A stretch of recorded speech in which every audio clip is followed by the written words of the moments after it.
Estamos iniciando mais um Papo 21, programa de debates sobre as tendências da cultura para este século, registrando, discutindo e aprofundando os grandes temas da atualidade.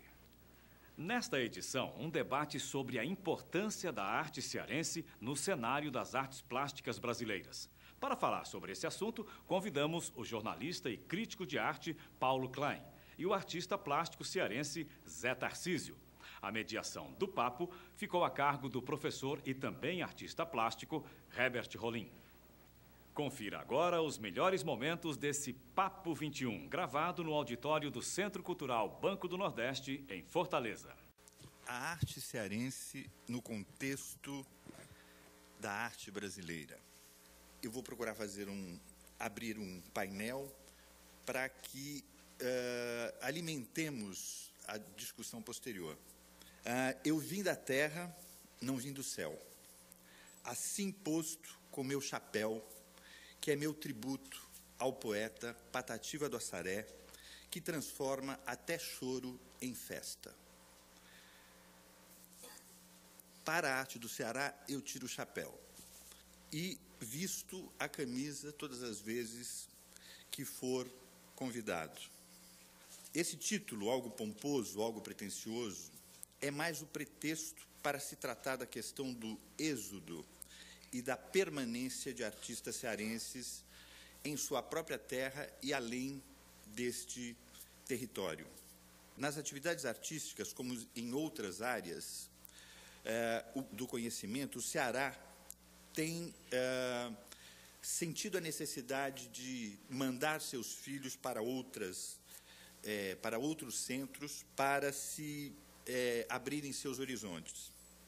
E no caso das artes plásticas, um dos motivos da minha pesquisa nos últimos tempos, a produção cearense, com criatividade e muita disposição, conquistou espaços consideráveis em nível nacional e internacional, sempre que ousou sair da sua limitação provinciana, sempre que teve oportunidade de chegar a outros centros e de criar uma fruição, uma troca com outras experiências. E, muitas vezes, na sua própria terra, no seu próprio território, ela tem sido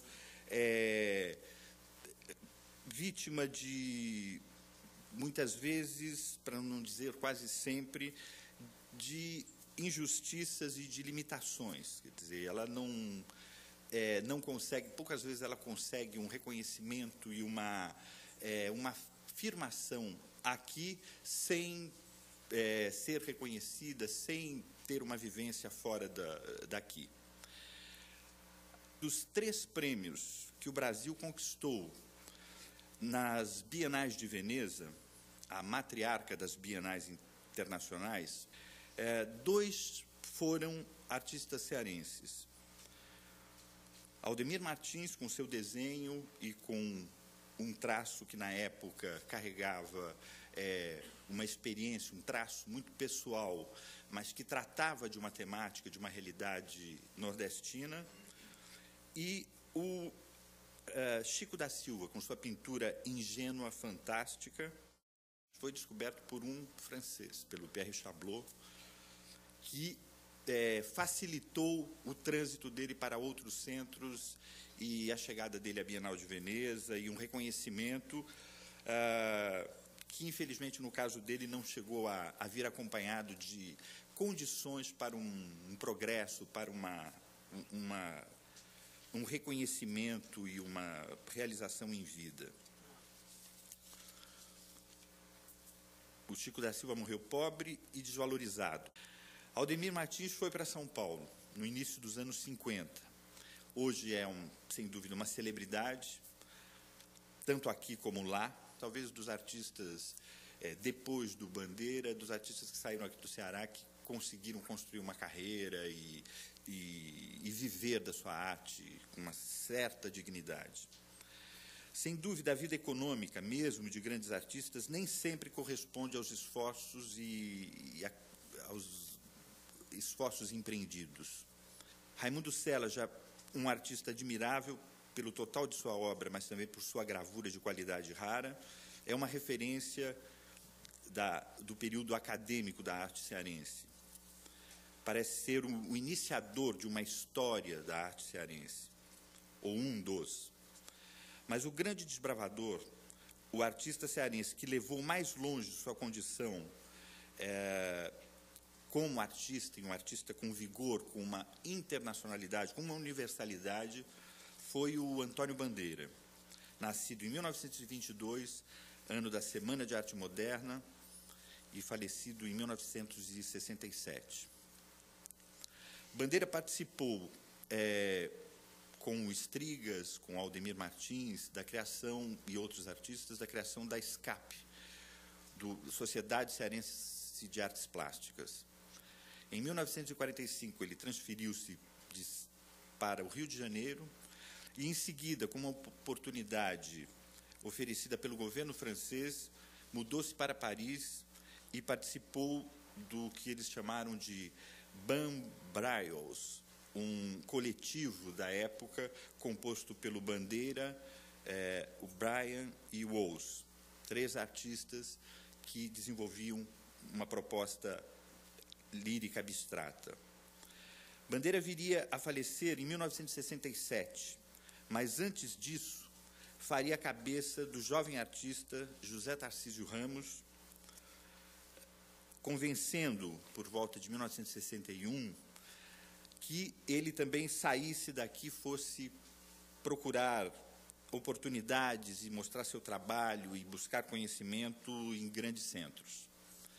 O Zé Tarcísio já iniciara seu percurso criativo por aqui, já tinha sido atraído pelo rádio, pela fotografia, interesse pelo cinema, atividades que, de certo modo, costuram, em alguns momentos, as suas atividades plásticas.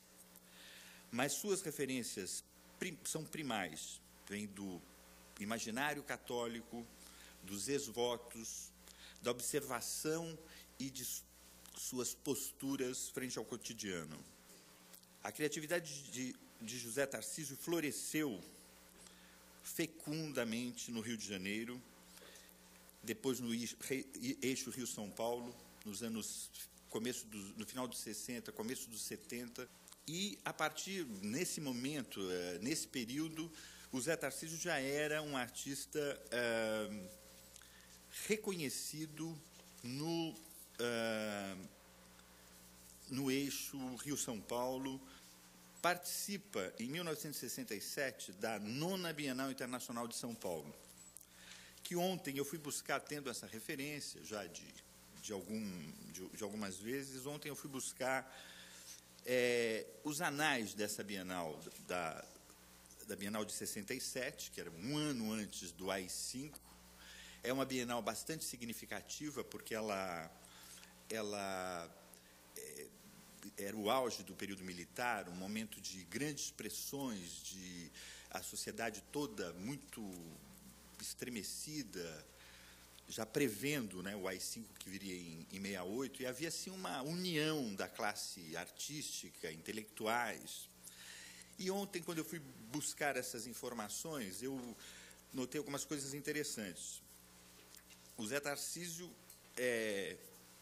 participa dessa Bienal e, numa decisão atípica, foi constituído um júri que tinha mais de 30 membros.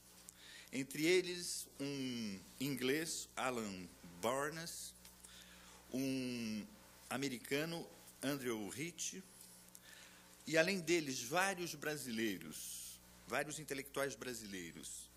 Entre eles, o físico e crítico de arte, Mário Schember, que parece que foi quem ligou para o Zé Tarcísio, inclusive, para informar da sua premiação. José Geraldo Vieira, escritor, crítico de arte, eu tive o prazer de ser aluno dele na Faculdade de Jornalismo. Clarivaldo Prado Valadares, Jaime Maurício e, entre outros, Frederico de Moraes. Portanto, um júri bem consistente, sério, representativo naquela época. E a premiação também indica que esse júri pretendeu quase que criar uma reserva artística nacional. Entre cerca de 28 artistas premiados só com o prêmio Itamaraty, que era um prêmio representativo, com valor, inclusive, se não me engano, em verba, né? Entre os artistas da longa lista, você tem Amélia Toledo, Mira Schendel, Flávio de Carvalho, Arthur Luiz Pisa, Nelson Lerner, Tomás Iannelli, Valdemar Cordeiro e José Tarcísio.